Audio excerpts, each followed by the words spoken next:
Assalomu alaykum. Effekt.uz jurnalistiman. O'zbek ekspertiza aksiyadorlik jamiyati tomonidan sertifikatlashtirish jarayonlari raqamlashtirish borasida qanday yangiliklar joriy etildi?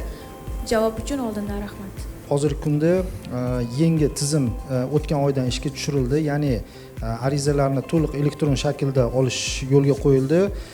Yangiliklardan aytib o'tish kerak bo'lgan joylari bu One ID tizimi joriy qilindi, ya'ni tadbirkorlik subyekti o'zini kabineti orqali arizalarni to'ldirish imkoniyati yaratildi.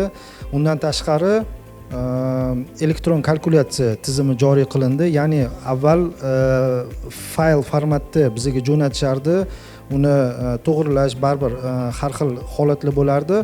Hozir tizimni o'zi mahalliylashtirish darajasini elektron shaklda hisoblash yo'lga qo'yildi.